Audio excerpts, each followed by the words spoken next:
Do unresolved issues like baby mama drama, financial mistakes, or even family baggage create constant tension between you and your spouse? If this sounds familiar, you're not alone. Many couples are blindsided by their partner's past, and it feels like no matter what you do, you can't escape it. But here's the truth: without addressing these issues head on, they'll keep driving a wedge in your relationship. You knew better. I don't Coming get up to next in today's episode. pick how God groomed you. Mm-mm. I don't get to do that. That's good. And I think that's what sometimes happen is you don't know what it takes for a person to become. Yeah. Yes, right? So when I sit and I pick apart your past, I'm already feeling a sense if you constantly reminded me you made a stupid decision in that white collar crime that you committed in your teenage years, but you don't know that me and my son, the mother just dropped my son off and I'm sleeping on the back pew of a church and nowhere to go. So my only option was to hustle, right? I'm trying to find a way to get some formula, to get some diapers to do. So yeah, check cashing was my thing. I knew it was not in the bank, right? Sometimes we don't know the weight of our own assignment. And many times the things that we go through are designed to help us prepare us for even moments like this. Right. Hey, what's up, great people? My name is Pastor Ken, and I'm Dana. we are excited to be with you all this evening as we discuss something that I think is extremely important, especially in marriage. It is how your spouse's past can really impact your relationship and what it is that you're trying to build. So we're excited to be with you guys today. And we probably gonna get a little bit more personal today because this is something that I can truly relate to, as well as you. How you feeling about it? Pretty good. Good. Well, listen, if this is your first time checking out our channel, we want to say welcome. If you determine that there is some value that you're receiving from the content in which we are sharing today, all we ask is, hey, let us know in the comment, rep your city, rep your country, where you're from. We promise to respond, but also give us a like, turn on those alerts because we're here every single week on Monday nights dropping new episodes. Our objective is to really help you grow closer in your relationship with God by answering specific questions around 4 areas that have brought both Dana and I both highs and lows. That's marriage, ministry, mental health, and money. So in this episode, we're going to be digging a little bit more into this idea of relationships. When we talk about the past in marriage, what comes to mind? Oof. Really, that everybody comes to the marriage with something. We are not coming to this thing straight out of a vacuum. We have experiences and a certain perspective and lens that colors how we do relationships and do life. It's good. I think one of the things that I had to recognize really in the early years, which we'll dig into a little bit, is I was under the haze of being in love and the beauty of I do. And I recognized that I don't know that I prepared you sufficient enough to handle the weight of my past. And I'm realizing, and I've come to realize after being with you for nearly 2 decades, how important preparation is for a new relationship, a new Right. marriage. If a marriage is going to stand a chance, one must be prepared. What are your Absolutely. thoughts on that? No, I think you're absolutely right. You're not just marrying that person's hmm now, hmm you're marrying their then, especially if it's an unprocessed then. Jesus. A lot of us have a lot of open doors, things still left unresolved, whether it be with internally or externally with other people in relationships. We just move on Mm, without ever closing the door to things or putting a bow on certain things. And so they follow you into your present absolutely. relationships. I think, I also believe that sharing for some is a little scary. Hmm. I know for even though you and I were extremely good friends, like when Hmm. we were dating, like we were really, really good friends. You were my best friend, but I also realized that I thought I shared everything that was going on with me, but I realized I didn't. Right. I remember, if you remember that phone call when you said, I have something to share with you. Do you mind? You feel comfortable sharing that? Or if you remember when you said, I had something to share with you and I don't want you to judge me over it, or whatever, Yeah. and you were really, really like, I have something to share, but I don't want what I'm about to share run you away. You want to speak to that a little bit? Yeah, Share your it was, it was something that had kept haunting me and haunting me.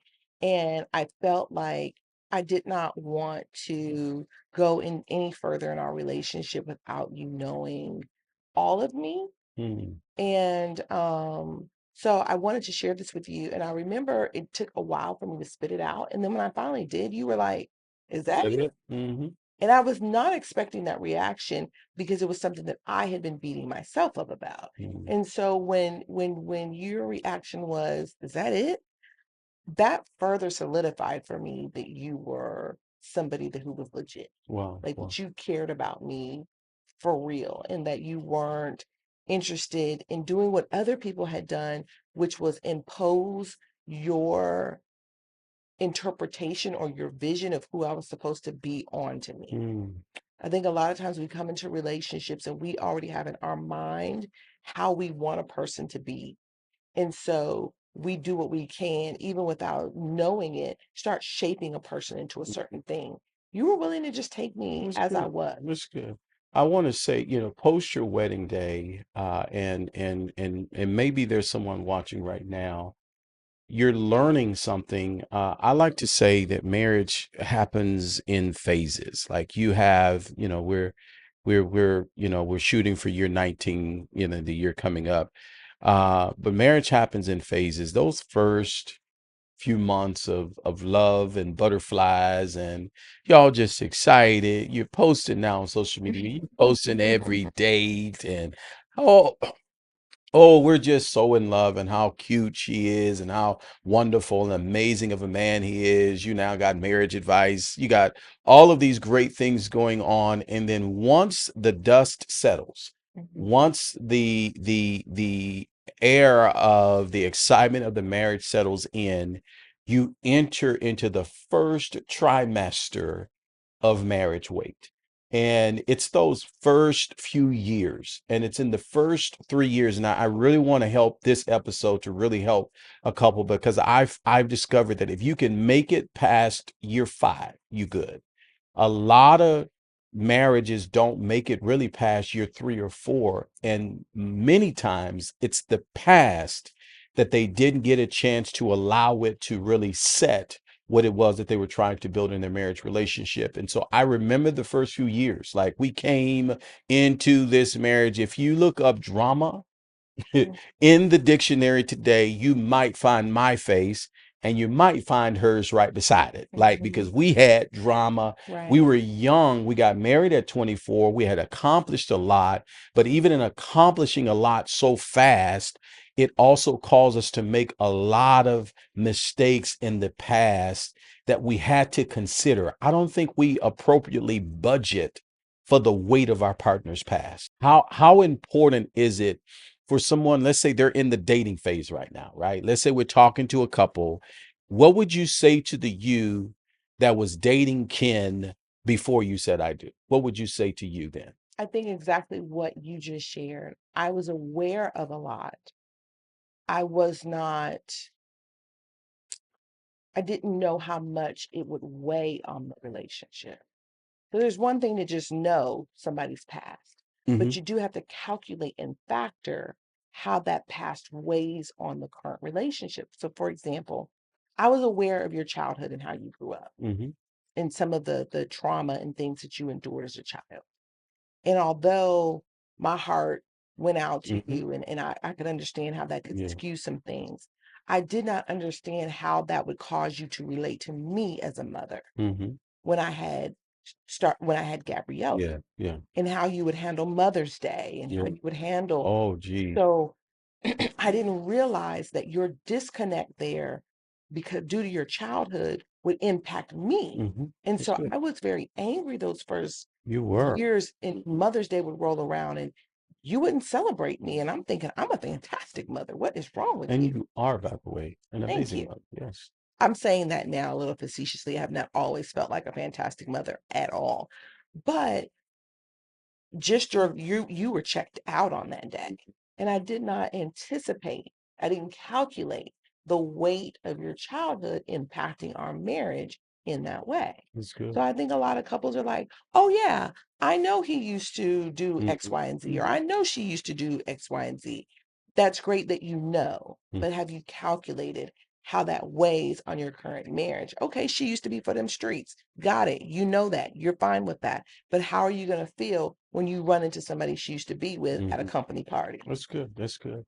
I want to say I know situation was a bit unique in that I not only had emotional baggage, trauma that came from the absence of a father, leaving home at a very young age, having a child still fresh, being a sophomore in high school. To compound that issue, I also had a criminal record. Mm-hmm. And that criminal record, which made it very, very difficult because it controlled the rest of my life. It Mm-hmm. really did. People are often inspired and amazed that, man, he's been an entrepreneur for many, many years. How have you succeeded? And to be quite honest with you, my past forced me into entrepreneurship. Like I didn't You didn't choose have a choice. entrepreneurship. I did not have a choice. If I wanted to make income that I felt was worth the weight of my gifting and things that I have to offer. And so for me, because of those mistakes that I made, 14, 15, 16, and 17, at being a teenager, it carried all the way into my 20s, all the way into my 30s, even in my 40s. And so even to this day, there's a unsettling that I'll never have because of the mistakes that I made in the past. And I didn't realize, when you do dumb stuff, you don't count the cost of the future. You're only thinking about the moment, which is why I really, we try to communicate to our children. Don't make a long-term decision based on a temporary circumstance. And I was just in dire straits trying to earn a living because I'm a new father. I got this little boy. I don't even know how to be a dad. I don't even know what that looks like.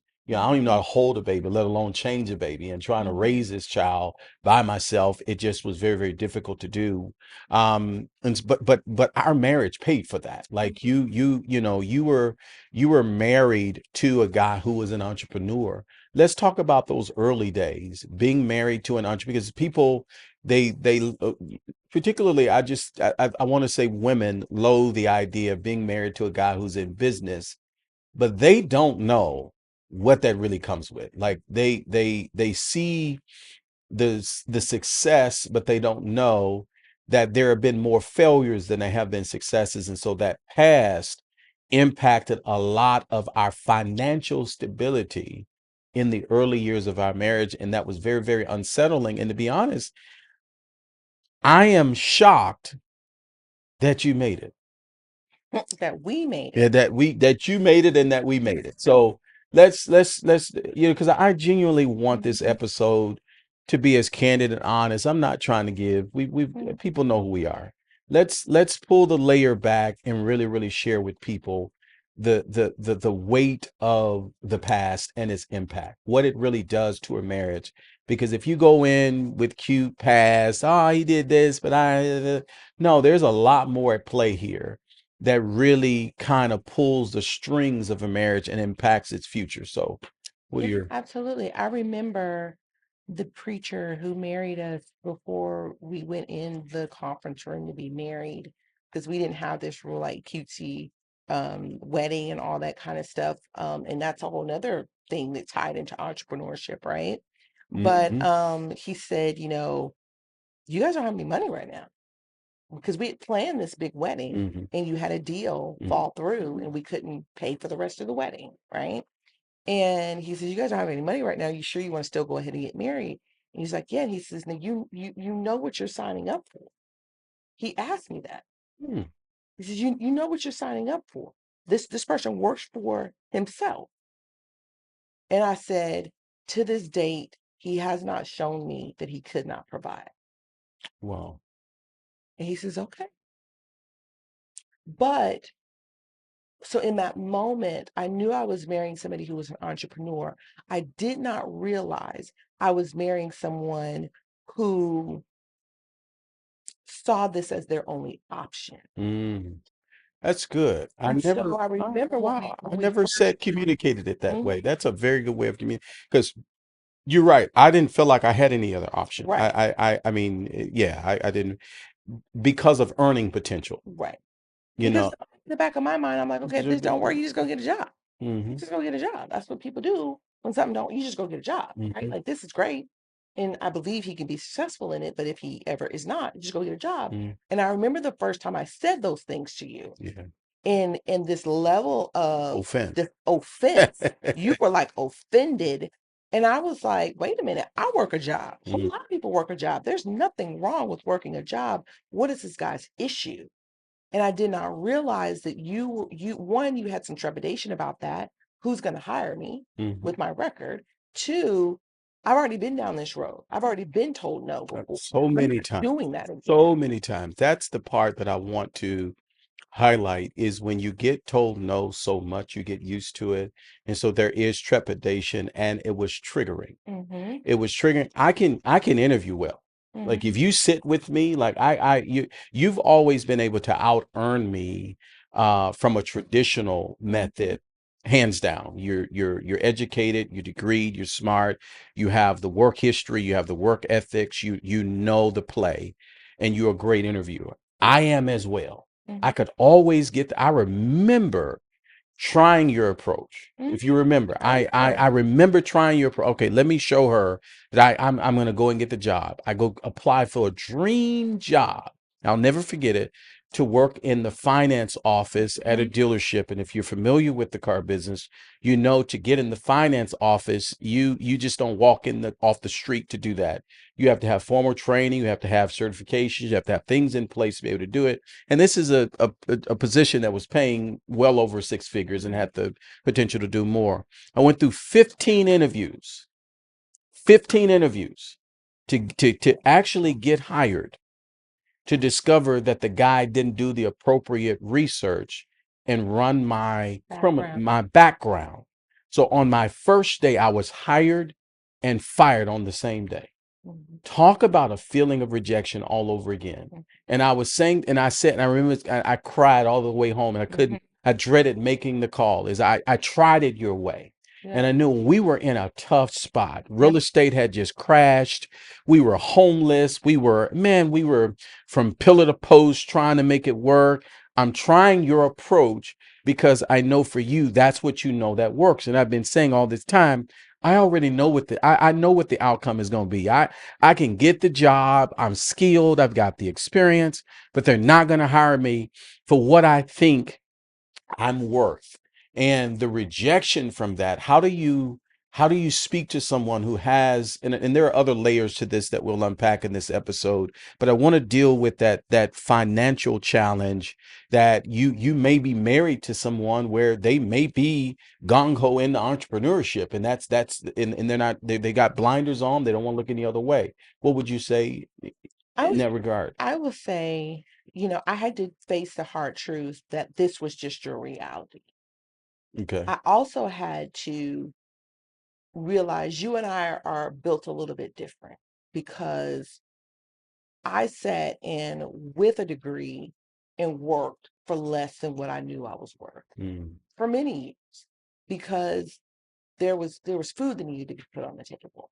So for me, it wasn't about go get what you're worth. No one can ever pay me what I'm worth. gotcha. It was go and get something that was going to put food on the table.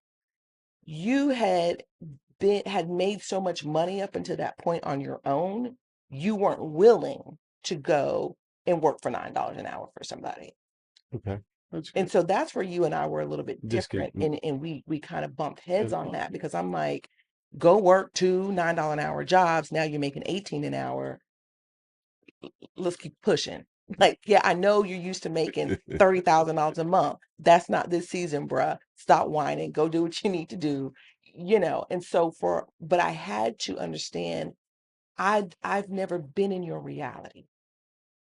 I don't know. I know what it's like for somebody to tell me no because I'm a woman. I Mm, know what it's like for somebody to tell okay. me no because I'm black.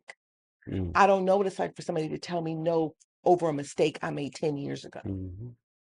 And so I had to just sit in knowing that that was your reality. Yeah. And that I knew that coming in.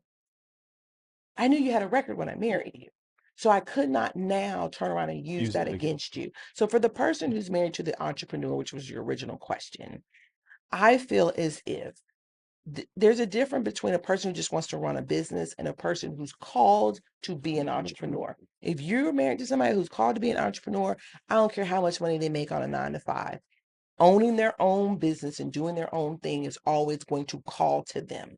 They feel like a piece of them is dying on the inside when they go and clock in and work for somebody else. What I will say though is if you have a family, you have a responsibility to put food on the table. That's right. Mm-hmm. You cannot just say, I'm an entrepreneur and I'm an entrepreneur, I'm an entrepreneur. This is what's inside of me. What's inside of you got to make some coins. Mm-hmm.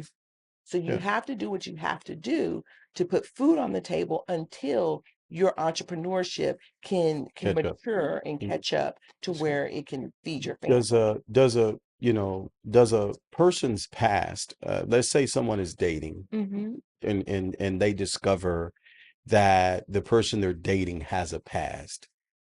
How important is that? Like, because I mean that's really the essence of the episode. I don't want to transition it into married to business and all of that, which we could easily go there. And maybe that's an episode we do at another time. But I see people, I've watched people that I know that finds a guy, meets a guy, and it's usually on the guy side. Very rare do you find a young lady with a past. They usually have a good deal of health, but most guys are the ones that are with the troublesome past, particularly criminally. How does one handle if you meet the guy of your dreams and he has a criminal past and you're like, what made you say yes to me knowing that? It was a type of crime. Okay. I'll just be real with you. Okay. If it had been any type of like violent crime, crime against children, sexual assault, something like that, that wasn't going to work for me. Got you. Okay. I'm not saying people can't be rehabilitated. They can't change. They can't. It just wasn't for me being a mother with children and also being someone who was already coming out of domestic violence. I was not about to put myself in a position to be married to someone who already had a history of that. That's good. That's good. So everybody gets to pick and choose, right? Like what you can tolerate and what works for you. Sure. Now, some people say all they hear is record and they're like, I'm out. And that's your prerogative, right? Like, I'm not saying you're a bad person if you say, I can't marry somebody that has a record.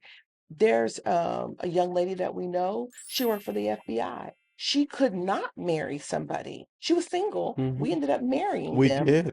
Her Through prayer, fiance, actually, because he had to go through a an a extensive full-blown, background check. extensive background They were check. praying nothing came up Yes. in his background. But she had one. Right. I was going to say. And so they had to even look at the nature of what was on his record. So there's some people who, for work reasons, moral compass reasons, whatever, they're like, I can't do that. I'm not going to even entertain that. And that's fine.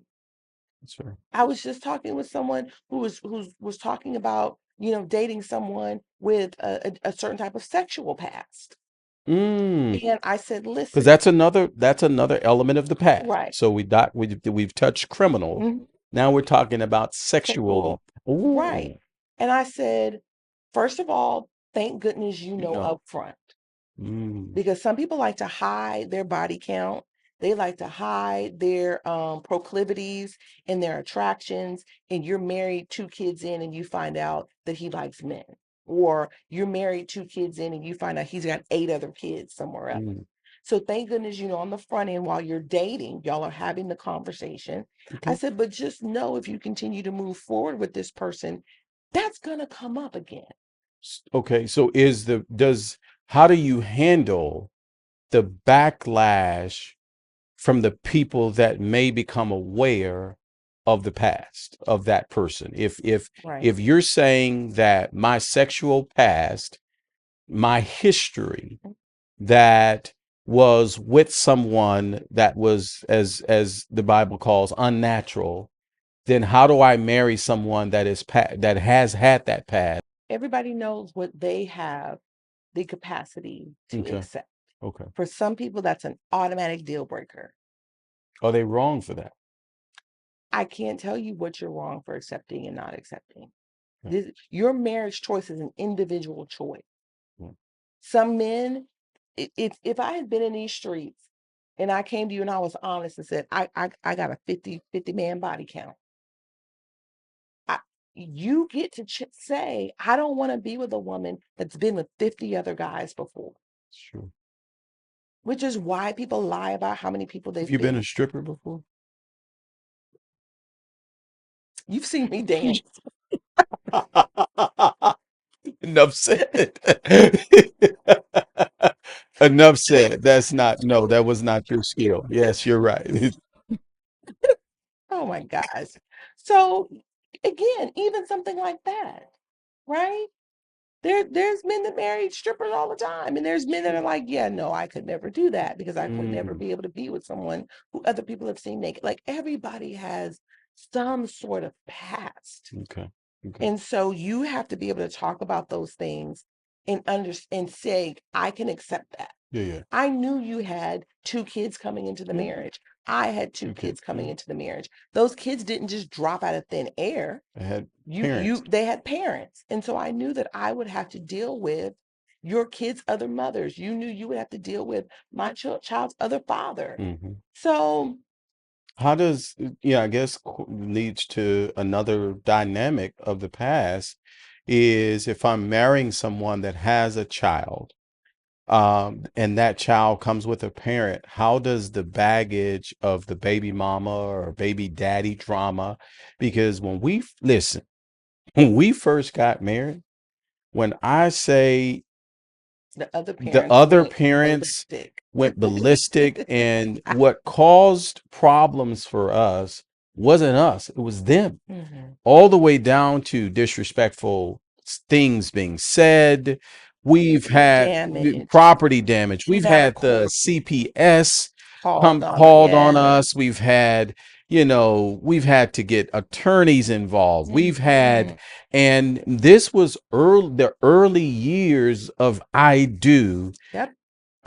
We had to have been smoking something to make it through those days. Now that I'm thinking about it, we were just on a whirlwind, a roller coaster of just challenges Mhm. with exes. Most can't really make it through that. I mean, We dealt with a lot, false CPS yeah, allegations, custody stuff, battles, yeah. just other parents really tearing us down in the eyes of the children, property damage, and just one of the children was actually taken across state lines, and we had to go to court and get state troopers involved and all kind of just crazy stuff. And you're right to think back on it now. It's like, how did we make it through that? Um, what I can say is we were both committed to not letting the drama with the other parents impact our household and our children. You and I never talked bad about the other parents to our children. That's true. To this day, we have. To this day, my children cannot say they've ever heard me say a negative thing about their mothers Hmm. to them Hmm. or in front of them to anybody else. I refuse to do it. Hmm. You have not done that either. You have not said negative things about my ex in front of the kids. I appreciate that because what happens when you use the children to whip the other parent, it damages the child. It does. It does. And so you and I both made a commitment to just be focused on the health of the children and deal with the exes as adults away from the children. That's good. Doesn't mean I wasn't frustrated. I Love made me not exercise my right. Mm. I loved my kids so much that I was not going to disrespect their mothers. Although I had a right to defend myself, I had a right to, when these ladies tried to put their hands on me, I had a right to defend myself. But out of love for my children, I was not going to disrespect the women that brought them into this world, even though they did not respect me. That's rich. Now, that I know everybody doesn't have that kind of patience, Hmm. temperament, mindset, whatever, but I felt like in the midst of all this chaos, the kids needed to see some Ability, stability. yes. They needed to see some sort of moral judgment and some sort of like just normalcy. I didn't want to further contribute to the chaos and the crazy. That's good. You did a good job at, although some of that negativity did come my way, you did a good job So at being trying to the protect. buffer Yeah, I tried to be the buffer between. between me and your exes. And you even, because there was a violent past with me and my ex, you stepped up and was like, yeah, no, you're not gonna call my wife's phone talking crazy. You're not gonna come to my house being disrespectful. At one point, I stopped making the drop-offs Mm-hmm. because I would come home a nervous Nervous. wreck from Mm, the way he would talk to me and treat me and behave. So you started making the absolutely. drop-offs. Okay, if Absolutely. you can't behave, then guess who you're Mm. gonna see every other Every weekend? other weekend. You're gonna see my face, not my wife's face, because now she's not just your child's mother, she's She's my my wife. wife Mm-hmm. and she's my responsibility. Sure. So I think if exes are an issue, it is up to the person who was married to the ex to establish the level of respect and the boundary. Because I shouldn't have to be going to your correct. ex's. Because I've seen it.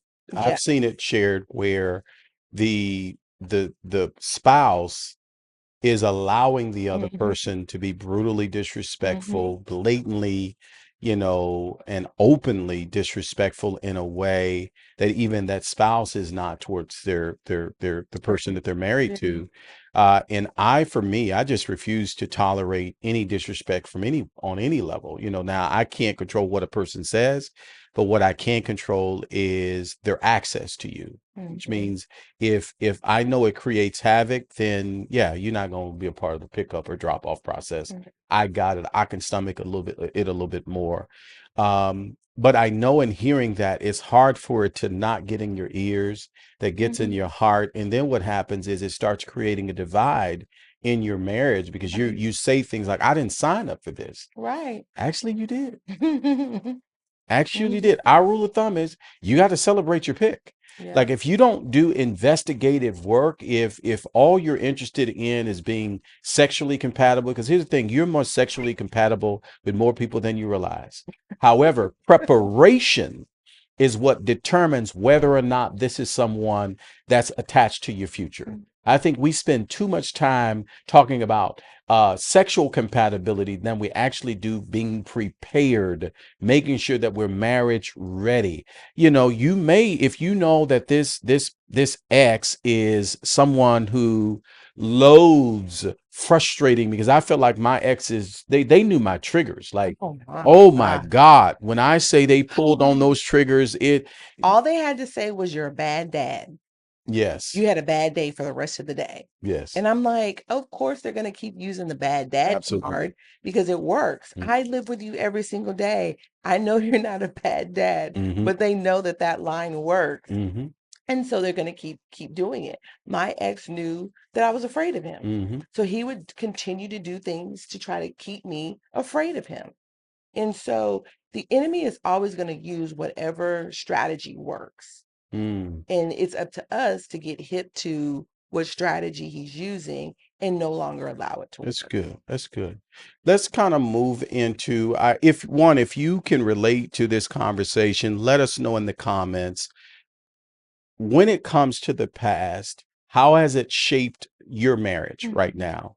If you're dating, what are you wrestling with concerning? Because a person can be the right person, like, but you're like, I don't know, I'm unsettled with this, but you can't fight the feeling of the love. The butterflies will fade, but if you see this person as someone that is, one of the things that I think that has kept us together, and we've been able to manage the tensions of our past, is our friendship.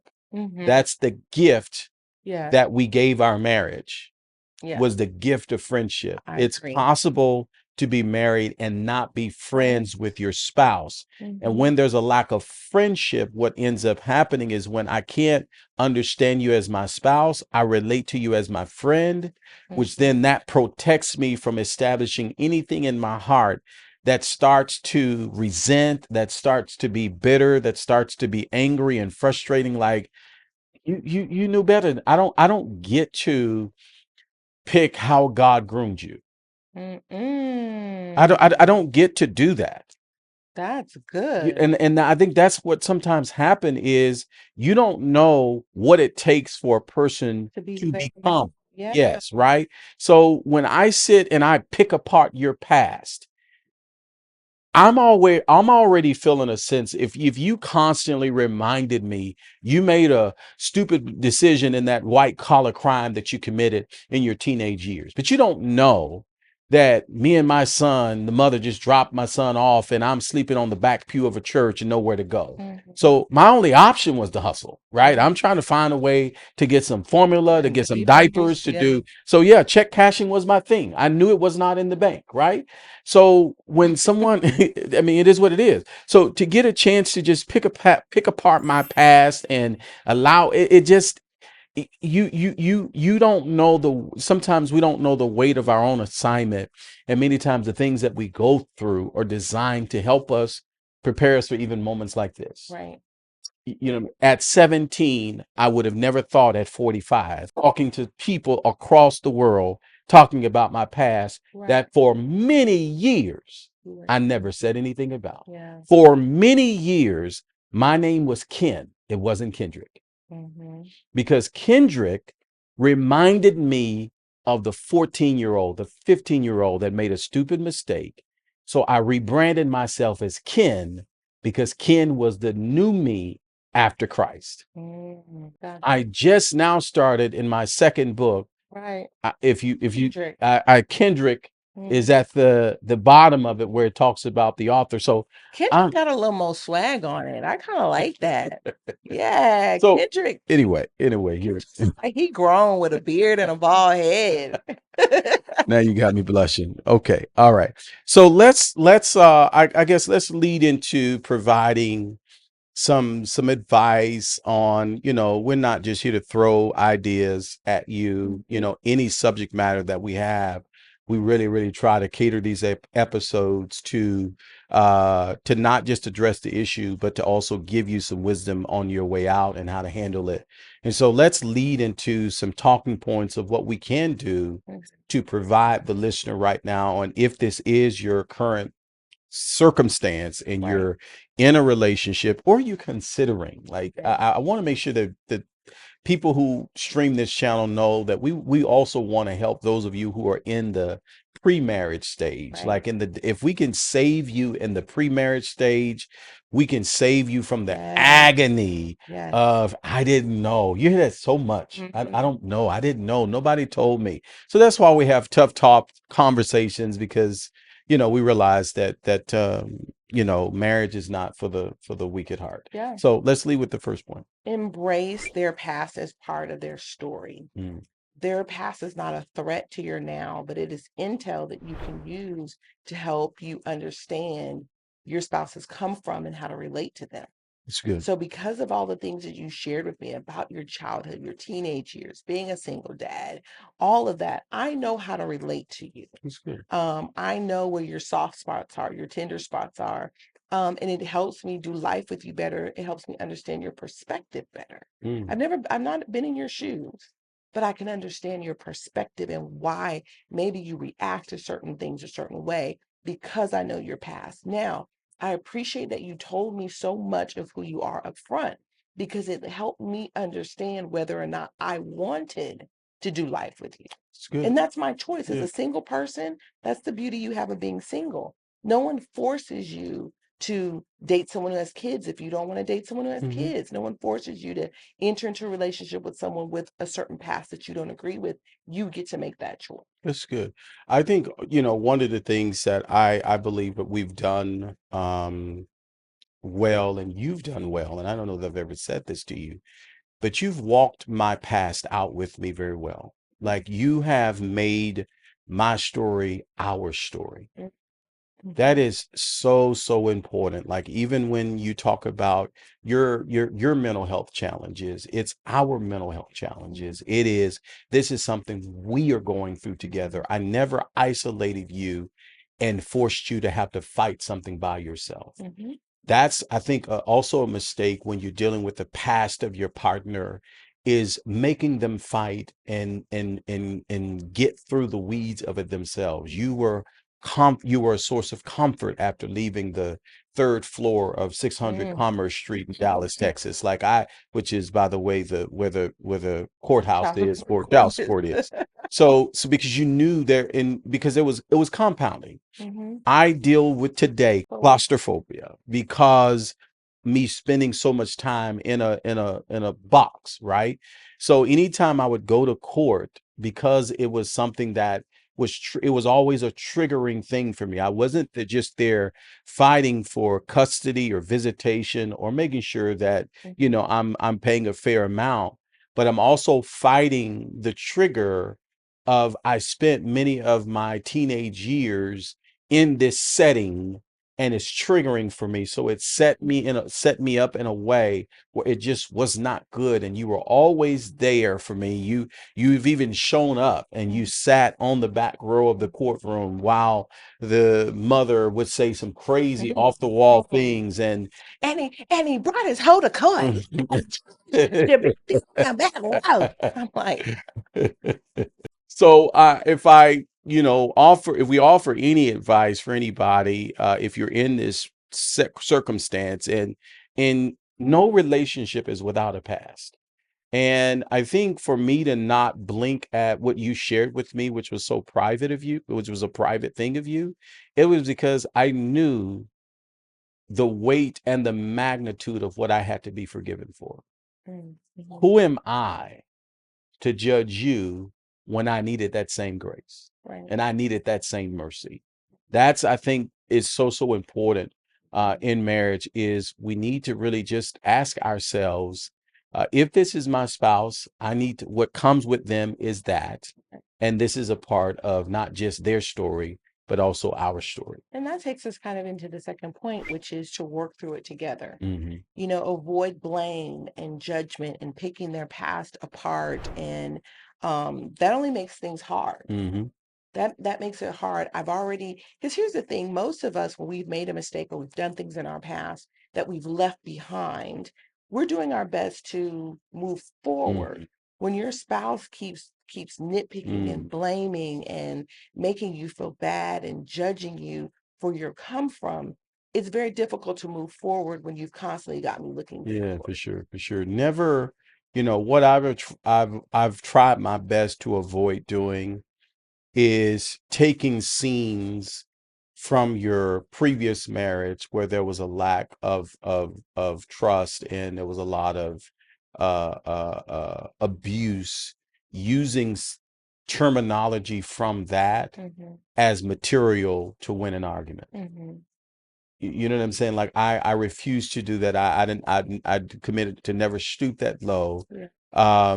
because you didn't deserve that. And Mm-hmm. I really hope that those of you who are listening to me right now understand the beauty of just walking it out together, Mm-hmm.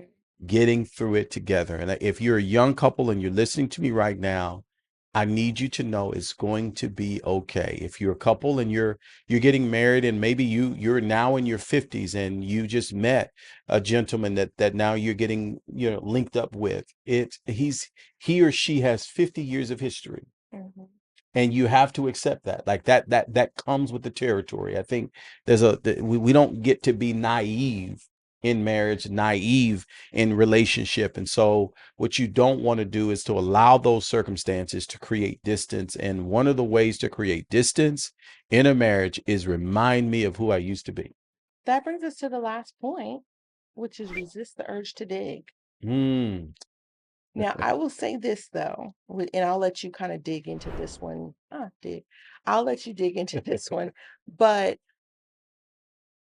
I don't think it's fair. I think you're right and resist the urge to dig into something that your partner has moved on from. Okay. I will say though, the caveat to that is you have to give your partner the pertinent details though up front. Okay. You don't get to tell me bits and pieces that you want me to know and not tell me the whole scenario. Now, I'm going to bring this up and you're going to be like, here we go. Okay. Oh Lord. Security.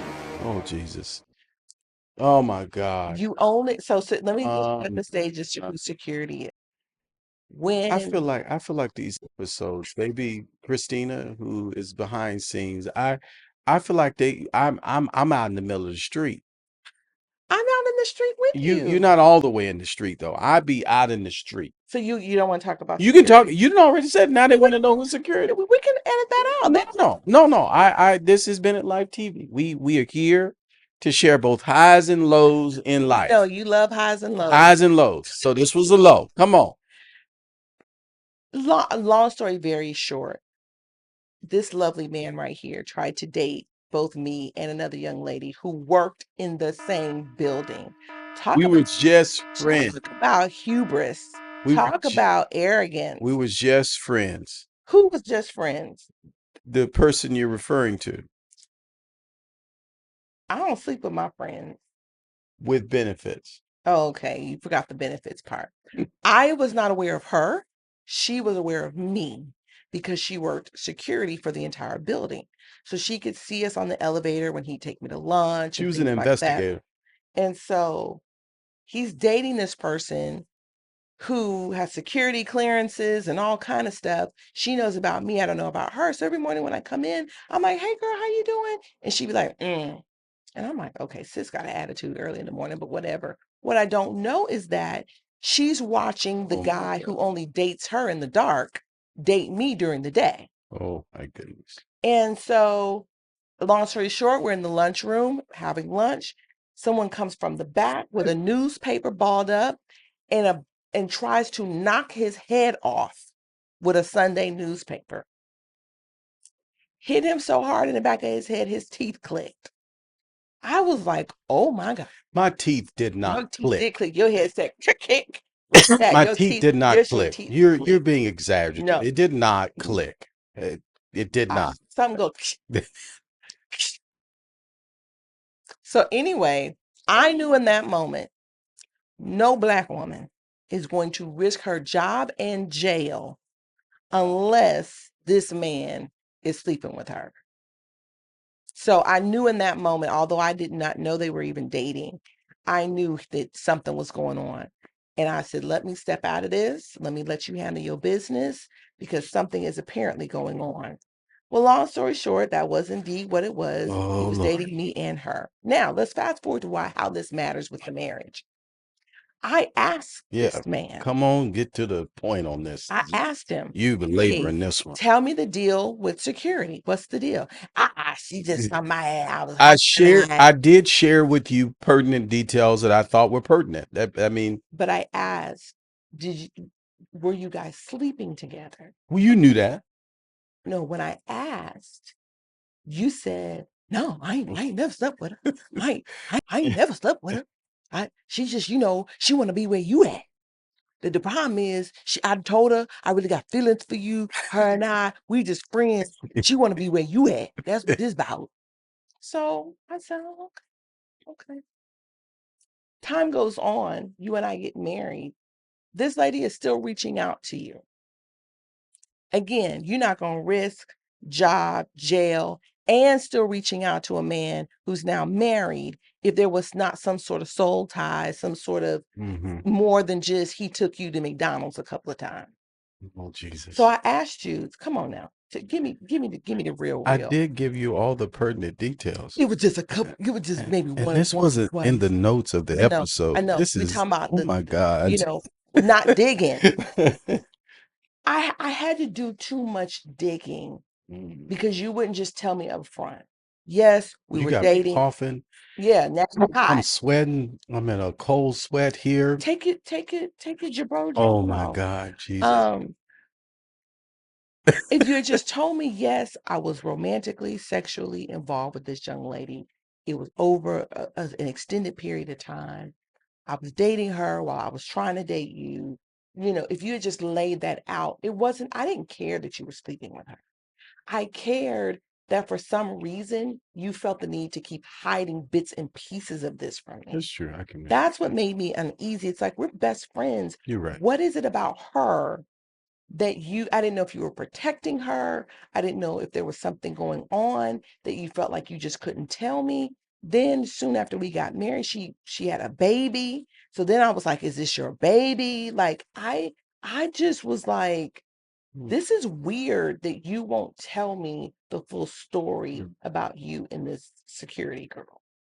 Well, you have all the pertinent details. No. Stop saying pertinent. Do I have all the details? There's nothing else to I share. don't want to I keep hearing told you. pertinent because I want to know the pertinent and the impertinent You details. want to be nosy. No, I mean, what matters now is I've I been married committed you. to you. I I married married you. you. Come on, fellas. Please don't leave me out here by myself.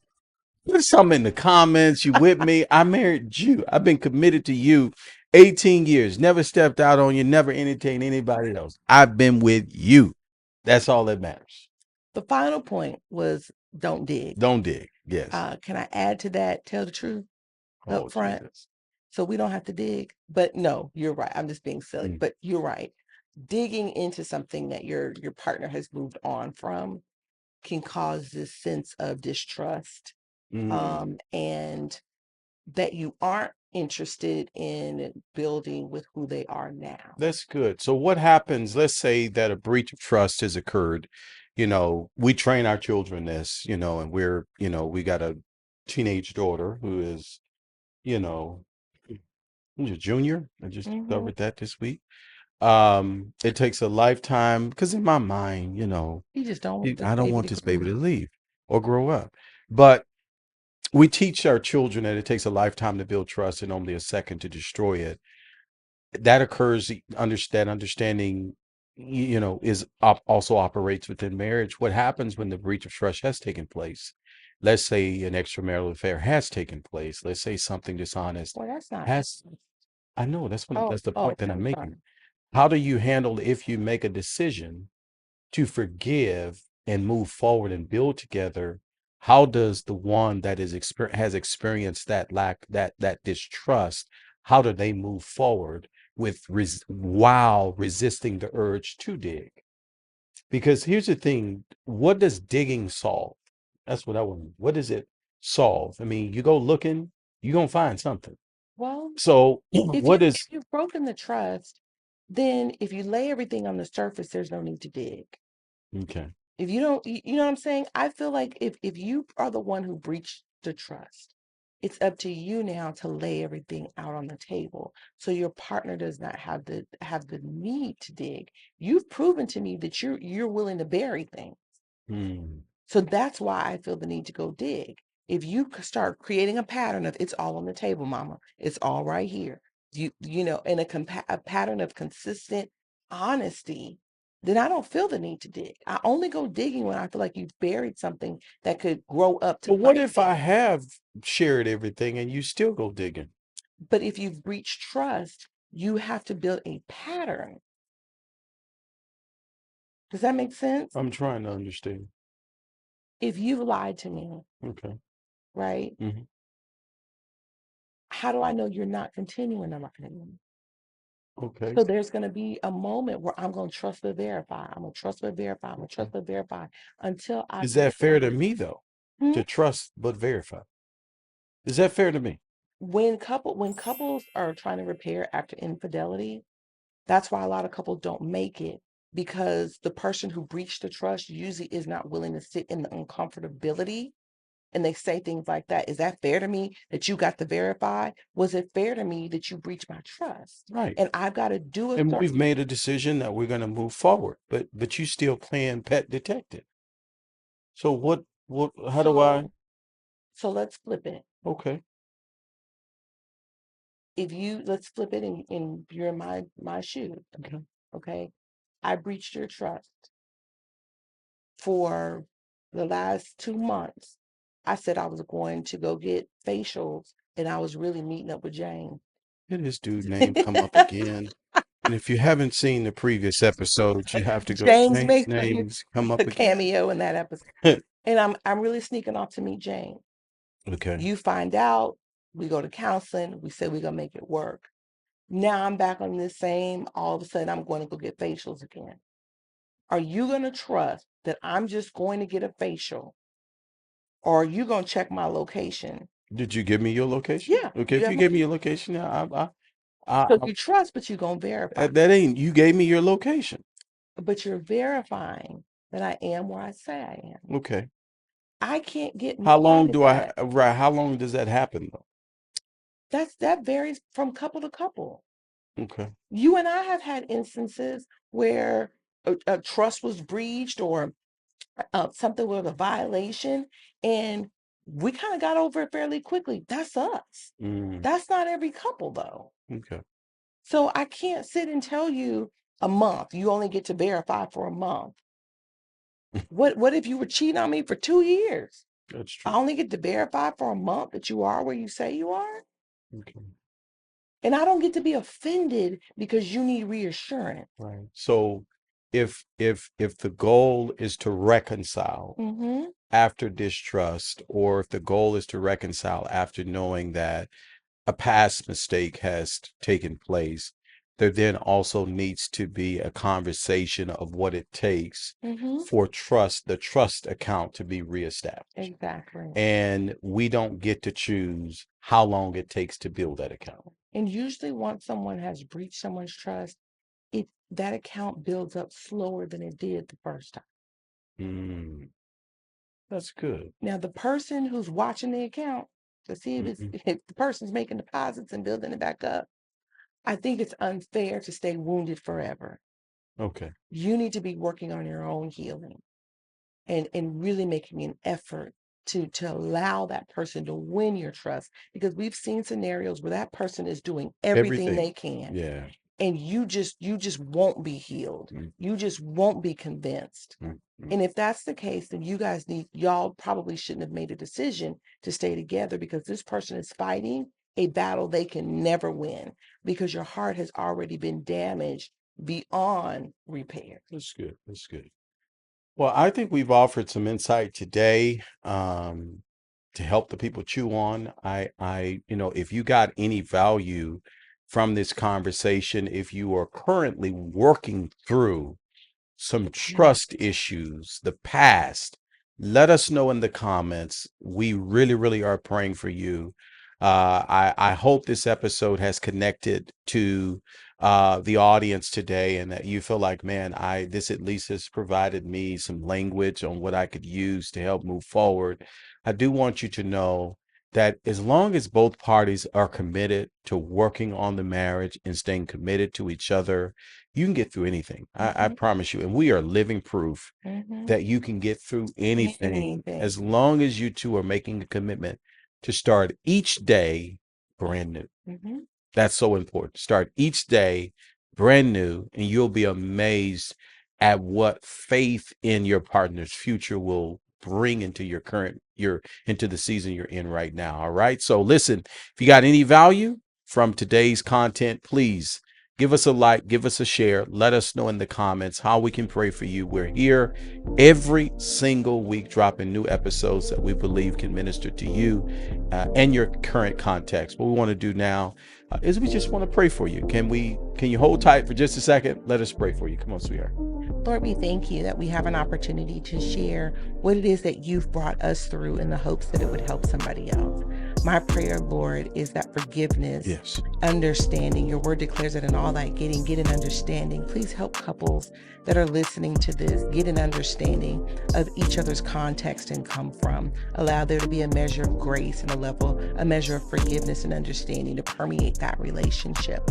God, I thank you that as you are moving in our lives, that we are evolving and we are becoming closer and closer to the image of you. Father, I thank you that you would allow our partners to be someone that supports that evolution, that becoming more Christ-like. Father, I thank you that where the enemy would try to drive a wedge or would try to use our partners as a reminder to shame and condemn us, I thank you that there's no condemnation in you. And so I thank you that you give our partners and our spouses language that would affirm us, an environment that would affirm us and who it is that we are becoming day by day. Father, I thank you that there would be peace, love, joy, restoration, rest in every single home that is streaming this broadcast. In Jesus' name we pray. Amen. Thank you all so much for checking out today's channel. I pray you were blessed, and know that we're praying for you and your family. If there's anything you need specifically and you want us to join you in prayer about, please drop it in the comments. We'll do everything that we can to respond to you. See you guys in the next episode. Talk soon.